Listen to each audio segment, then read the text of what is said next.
আসসালামু আলাইকুম। আমার নাম সুমাইয়া। আমি তখন ক্লাস 3-তে পড়ি। আমি তখন গ্রামে থাকতাম। আমার মা আর বাবা জব করত।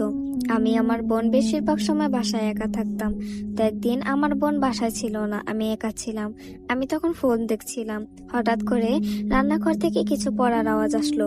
আমি দৌড়ে রান্নাঘরের কাছে গেলাম। দেখলাম রান্নাঘরে কেউ নেই। আমি ভাবলাম হয়তো বা মনের ভুল, কিন্তু আমি তখন দেখলাম যে নিচে ঠিকই গ্লাস পড়ে আছে। তখন আমি একটু ভয় পেলাম, কিন্তু আমি পাত্তা না দিয়ে আবার আমার রুমে চলে আসলাম। কিছুক্ষণ পরে আবারও কিছু পড়ার শব্দ আসলো, কিন্তু এবার রান্নাঘর থেকে না, এবার আসলো আমাদের টিভি রুম থেকে। তারপর আমি আবার আমার মনের ভুল ভেবে রুমে চলে গেলাম। তারপরে আমার বোন আসলো। রাতের বেলা আমার মা বাবা আসলো। আমরা সবাই খাবার দাবার খেয়ে যার যার রুমে চলে গেলাম। তো হঠাৎ কানে ভেসে আসলো কে যেন আমাকে আমার নাম ধরে ডাকছে। আমি প্রথমে ভাবলাম আমার মনের ভুল, কিন্তু একইভাবে আবারও আমাকে ডাকলো। আমি একটু ভয় পেলাম। তারপর আমি আর পাত্তা দিলাম না। তারপর আমি ঘুমিয়ে পড়ি। রাত 2টার দিকে আমার ঘুম ভাঙে। আমি দেখি আমি দরজার সামনে কে যেন দাঁড়িয়ে আছে। আমি একটু ভয় পাই। তারপর আমি চোখটা মুছি। তারপরে দেখি না, ওখানে কে যেন দাঁড়িয়ে আছে। আমি একটু ভয় পেলাম। আমি বললাম তুমি কে, কিন্তু কোনো সাড়া দিল না। তারপরে আমি আবারও এটাকে মনের ভুল ভেবে ইগনোর করে ঘুমাতে চলে গেলাম। সকালবেলা ঘুম থেকে উঠে দেখি বাসায় কেউ নেই। পাশে একটা চিরকুট পেলাম। দেখলাম ওইখানে লেখা আমরা সবাই একটু বাহিরে গেছি কাজে, তুই বাসায় থাক, আমাদের আসতে দেরি হবে। তারপর আমি ফ্রেশ হয়ে খাবার রুমে গিয়ে খাবার দাবার খেয়ে রুমে আসলাম। রুমে এসে চুপচাপ ফোন দেখছিলাম। তখন আবার কানে ভেসে আসলো কে যেন আমাকে নাম ধরে ডাকছে। আমি বুঝলাম এটা আমার মনের ভুল না, কেউ আমাকে সত্যিই ডাকছে। আমি আবারও বললাম কে ওইখানে, কে আমাকে ডাকছে, কেন ডাকছো? আবারও কোনো সাড়া পেলাম না। রাতে যখন সবাই একসাথে খাবার খাচ্ছিলাম, আমি এই কথাটা সবাইকে জানাই। কেউ বিশ্বাস করে না, ভাবে আমার মনের ভুল। আমি বললাম না, এটা আমার মনের ভুল হতেই পারে না, আমি অনেকদিন ধরে এটা শুনছি। তখন আমার বোন বলল চুপচাপ খাবার খেয়ে নিজের রুমে আয়। আমিও খাবার খেয়ে ঘুমিয়ে গেলাম। আবার রাত 2টার দিকে আমার ঘুম ভাঙে। আবারও সেই একই ডাক, সুমাইয়া। দেখলি আবার একই দরজার সামনে সেই ছায়াটা দাঁড়িয়ে আছে, কিন্তু এবার তাকে বোঝা যাচ্ছে একটু একটু। তারপরও চেহারা নেই, তার হাত পাও দেখা যাচ্ছে না ঠিক মতো। তারপরে আমি আবার বললাম কেউ এখানে? তখন সারা গেল। ও বলল তুমি কি, তুমি কেন আমাকে ডেকেছো? আমি অবাক হয়ে গেলাম। আমি তোমাকে কখন ডাকলাম? তখন আমি কিছু না বলে উদাও হয়ে যায়। তখন আমি একটু ভয় পেলাম। সকালবেলা আমার বোনের ডাকে আমার ঘুম ভাঙলো। তারপরে আমি আমার পাশের বাড়ি খেলতে গেলাম। আমি খেলে এসে দেখি বাসায় কেউ নেই। আমার বোনের একটা চিঠি পেলাম, আমরা একটু কাজে 2 দিনের জন্য বাড়ির বাইরে যাচ্ছি, তুই ঠিক মতো ঘরে থাকিস, তোর জন্য খাবার রান্না করে দিয়ে গেছি। আমি পরে একটু খুশি হলাম, কারণ আমি বরাবর বাসায় একা থাকতে ভালোবাসি। তো দুপুরের দিকে হঠাৎ করে আমাকে সেই মানুষটা আবার ডাকে। আমাকে কেন বারবার ডিস্টার্ব করছো, আমাকে কেন ডাকছো? ও বলে তুই আমাকে ডেকেছিস।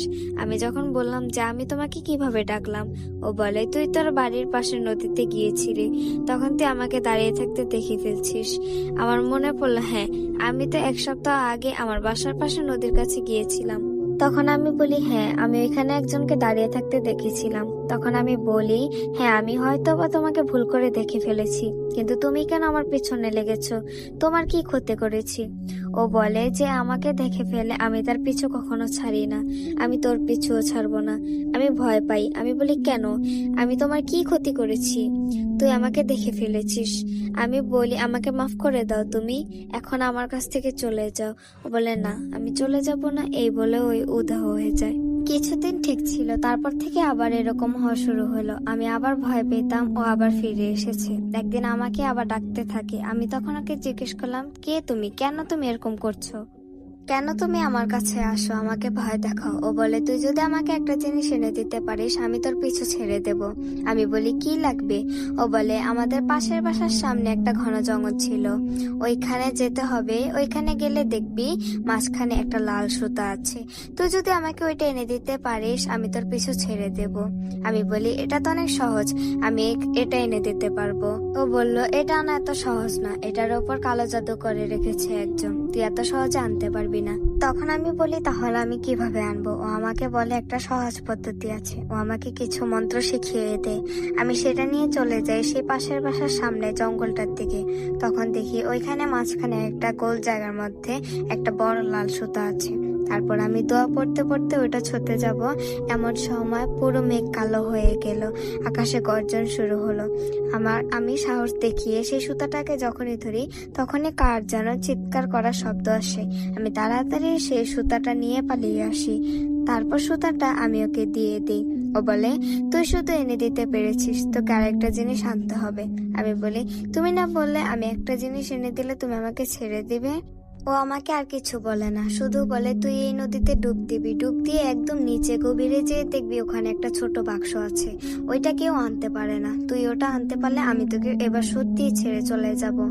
আমি কাউকে কিছু না বলে নদীতে ঝাঁপ দিই, একদম গভীরে চলে যাই এবং গিয়ে দেখি ছোট একটি বাক্স, কিন্তু আমি এটাকে ধরতে পারছিলাম না। তখনও বলে, এভাবে তুই এটাকে ধরতে পারবি না, আমি তোকে কিছু মন্ত্র বলে দিচ্ছি, তুই মন্ত্রটি পড়ে এটা ছোঁয়ার চেষ্টা কর। তখন আমি মন্ত্র পড়ে এটা ছোঁয়ার পরে এটা আমার হাতে চলে আসে এবং আমি একে দিয়ে দিই এবং ও বলে, তুই প্রথম যে কিনে এই বাক্সটি এনে দিতে পেরেছিস, এর জন্য আমি তোকে ছেড়ে চলে যাব, কিন্তু আমি আবার আসবো। এটা বলেও চলে যায়। আমি একটু ভয় পাই, কারণ আমি ওর এত কিছু করে দিলাম, তারপরেও ও বললে ও আবার আসবে। আমি মনে মনে বলি, এত কাজ করে কি লাভ, ও তো আবার সেই আমার পিছুই লাগবে। এরপর থেকে ওকে আর আমার কাছে আসতে দেখা যায়নি।